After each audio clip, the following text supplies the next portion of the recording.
Almas do Purgatório apareceram à mística católica Maria Sima. Nós católicos acreditamos naquilo que sempre acreditou a Igreja Católica, na comunhão dos santos. Na oração do creio, nós rezamos isso: creio na comunhão dos santos. O que significa crer na comunhão dos santos?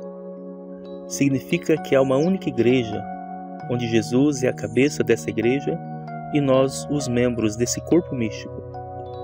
No ensinamento da Igreja Católica, tanto os vivos, que é chamado de igreja militante, que somos nós, também os mortos, que já estão se purificando no purgatório, que é a igreja padecente, e também a igreja triunfante, que são aqueles que também já estão mortos, mas que já são purificados, que já estão na glória de Deus e que também são chamados de santos.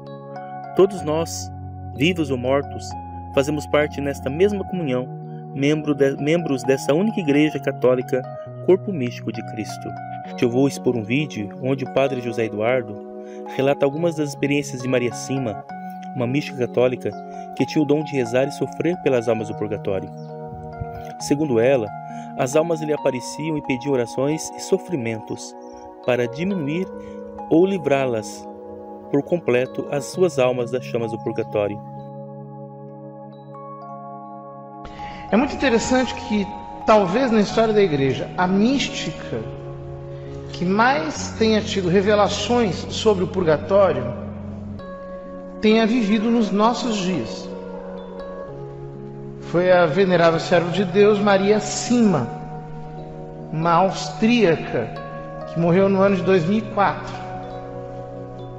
Nasceu em 1915. Eu trouxe alguns trechos de uma entrevista que ela concedeu em 1999.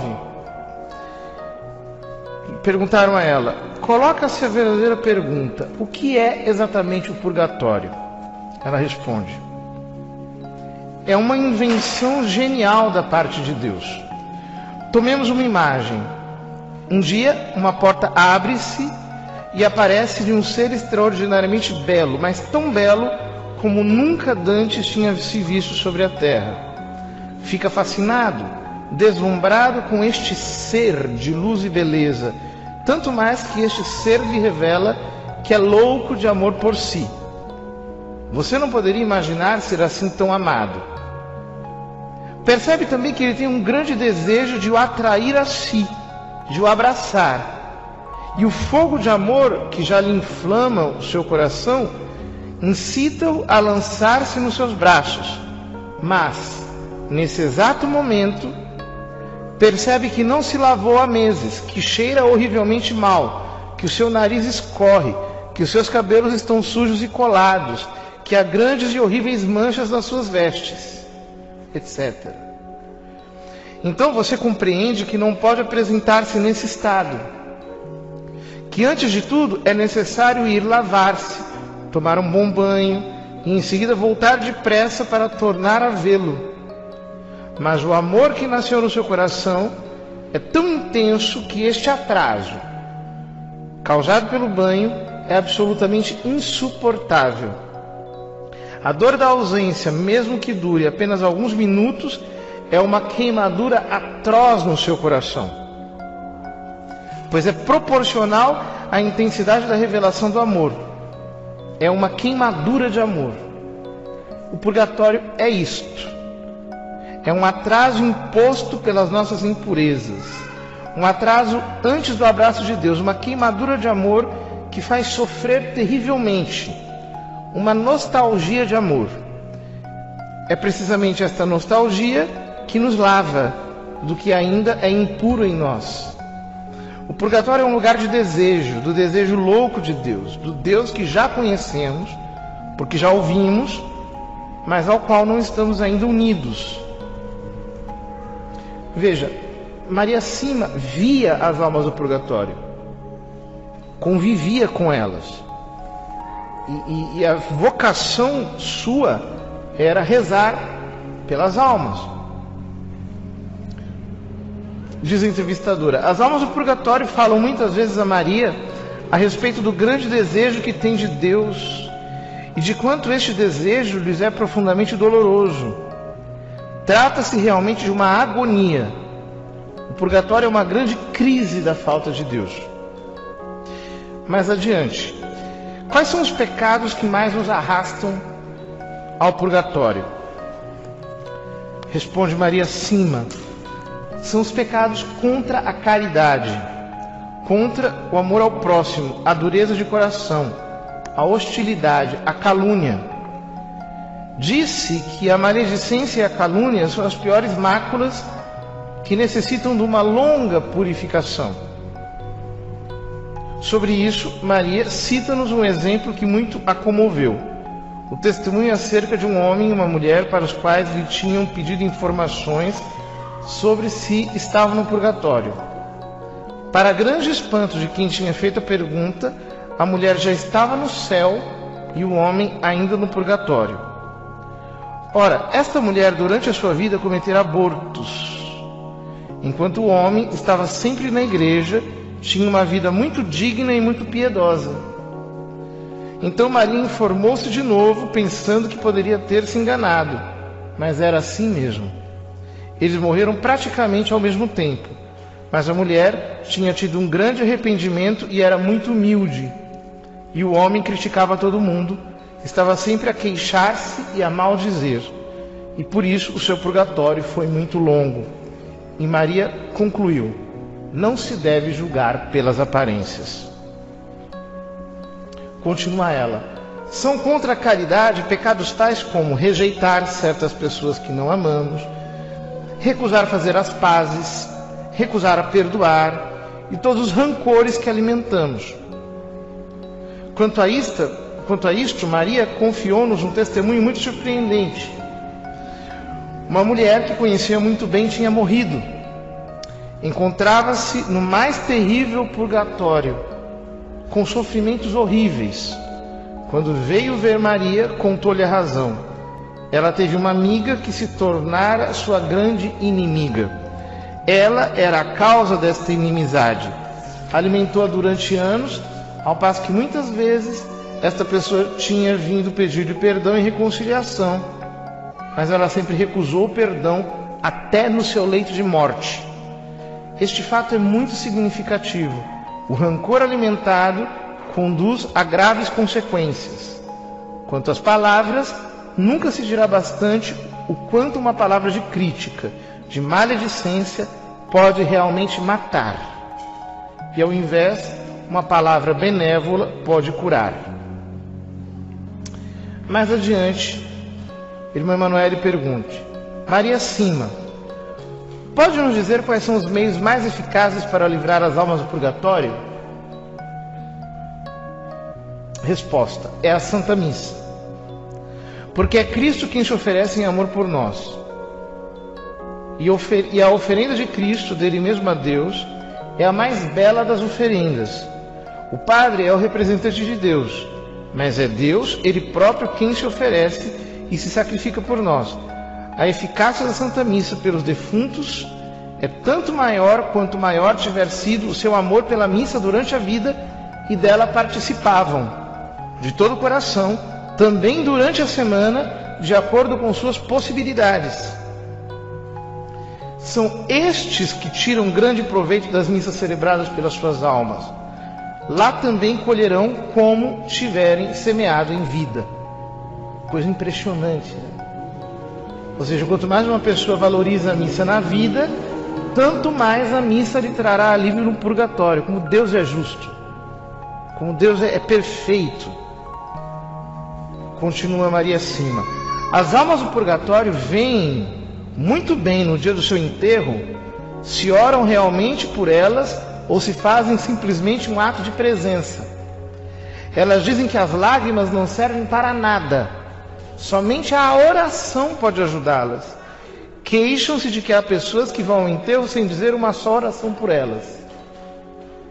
Eis um exemplo dado pelo cura d'Ars aos seus paroquianos a respeito da missa. Meus filhos, um bom padre teve a infelicidade de perder um amigo que ele amava ternamente. Então orava muito pelo repouso de sua alma. Um dia, Deus fez-lhe saber que ele estava no purgatório e sofria horrivelmente. O santo sacerdote pensou que o melhor a fazer era oferecer o santo sacrifício da missa pelo seu caro defunto. No momento da consagração, tomou a hóstia nas mãos e disse: Pai Santo e Eterno, façamos uma troca. Vós tendes a alma do meu amigo que está no purgatório, e eu seguro o corpo de vosso filho que está em minhas mãos. Pai bom e misericordioso, libertai o meu amigo, e eu vos ofereço o vosso filho com todos os méritos da sua paixão e morte. O seu pedido foi atendido. Com efeito, no momento da elevação da hóstia, viu a alma do amigo toda radiante de glória que subiu ao céu. Deus tinha aceito a troca.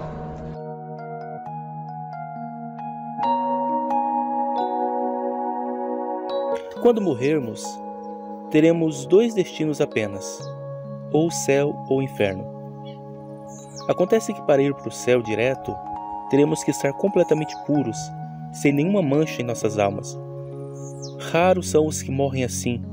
É muito difícil, uma vez que todos nós pecamos, mesmo com pecados veniais. Sem contar que mesmo os pecados mortais arrependidos e devidamente confessados, têm que pagar as penas, ou seja, os danos causados. E se não tivermos feito isso em vida, teremos que passar um período de purificação no purgatório. As almas do purgatório se purificam através de um imenso sofrimento. Veja o que relata Santa Faustina sobre a sua visita ao purgatório.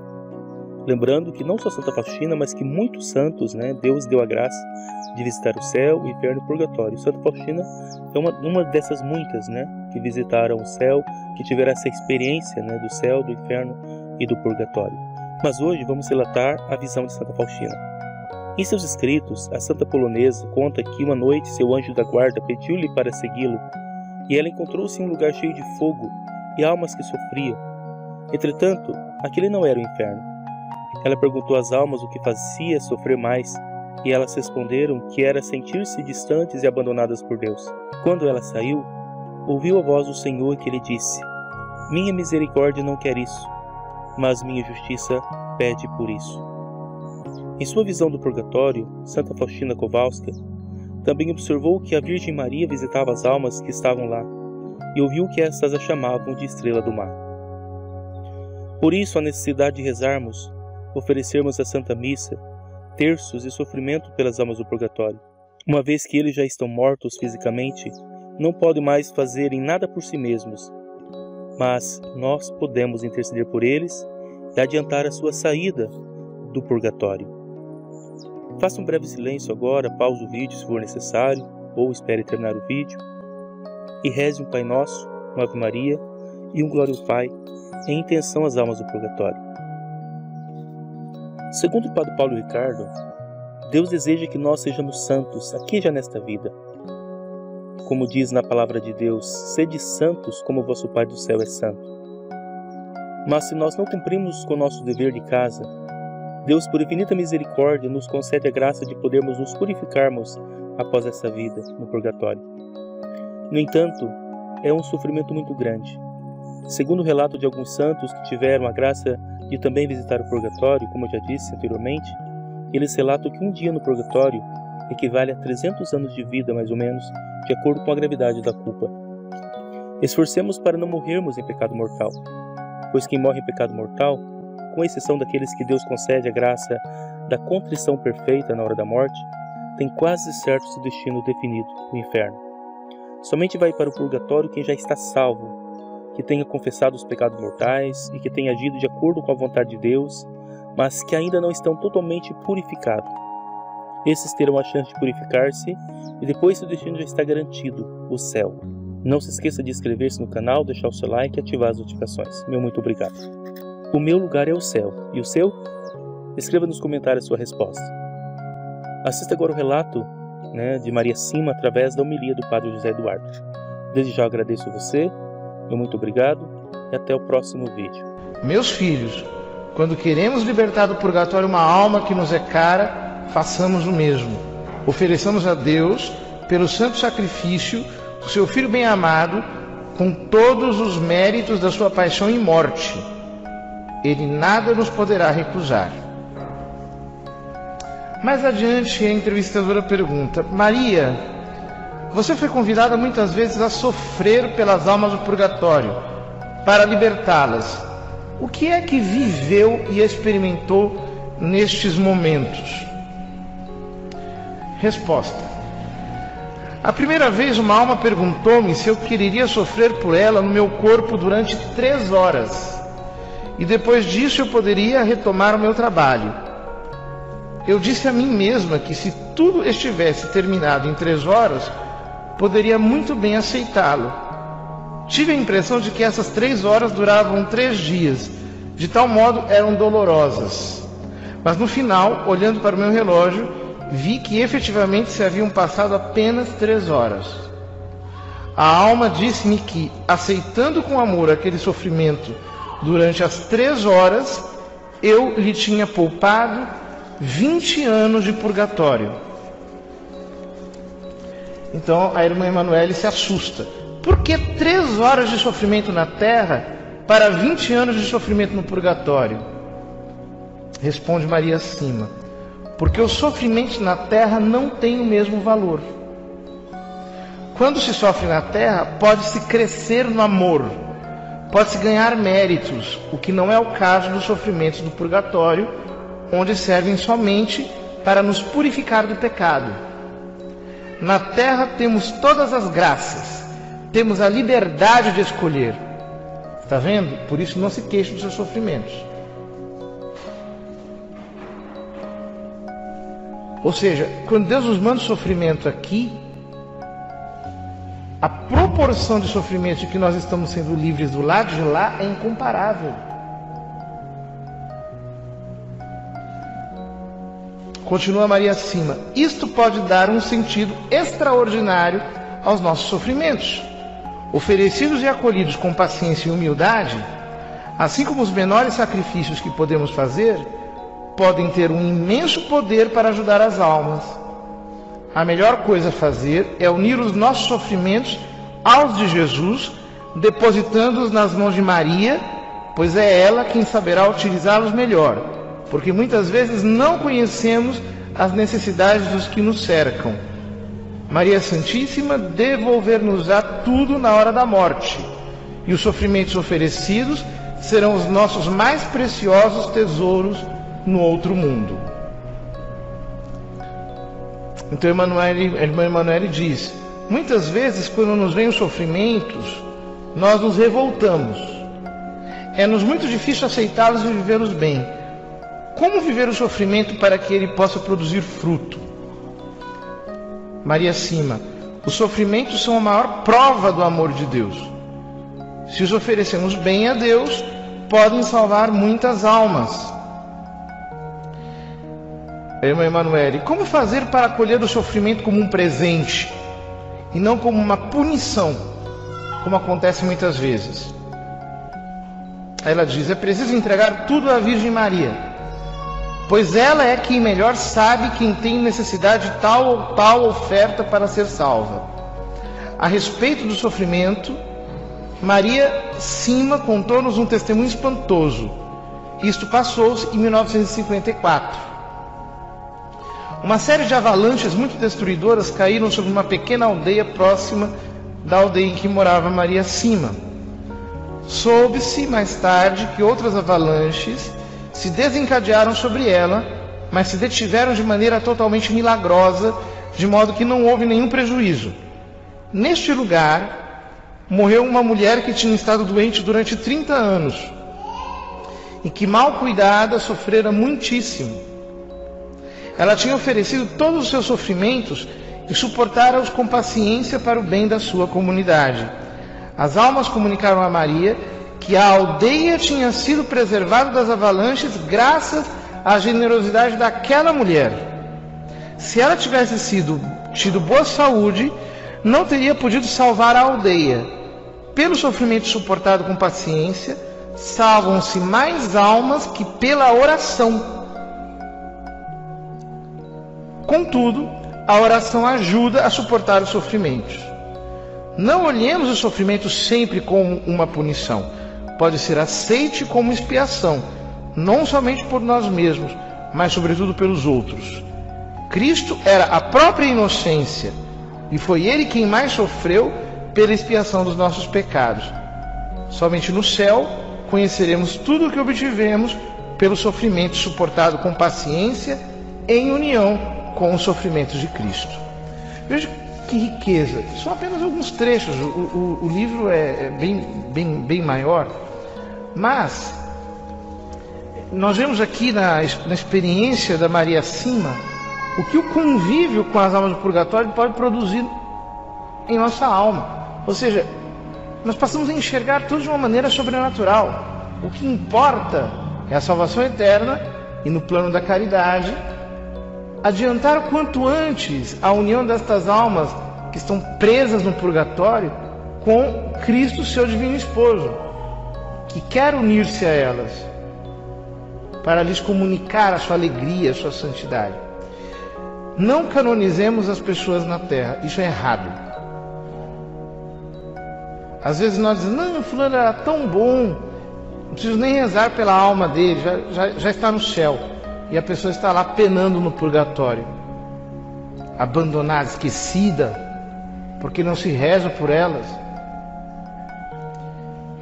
Um dia nós também iremos para o purgatório. A Maria Sima diz na entrevista, em determinado momento, eu creio que eu irei para o purgatório. Imagine, uma mulher que tinha uma santidade tão grande, dizia de si mesma, eu irei para o purgatório certamente. Por quê? Porque a quem muito foi dado, muito será cobrado. Vamos, portanto, queridos irmãos, sufragar as almas do purgatório e ler coisas da doutrina da igreja que falam sobre isso, esses testemunhos desses santos místicos, para avivar mais a nossa consciência dessa realidade. Porque, lamentavelmente, as pessoas parece que esqueceram disso tudo. Não existe mais céu, nem inferno, nem purgatório, nem nada, nem sufrágio. Meio que tiraram da sua imaginação esses conceitos e por isso acabam vivendo uma vida tão mesquinha, sem generosidade alguma. Que nós possamos aprender de todos os santos a obra de caridade, de rezar em sufrágio das almas, e assim receberemos muitas graças de Deus, porque esta é a obra de caridade que Ele mais aprecia, porque em socorro daquelas que não podem fazer nada por si mesmas.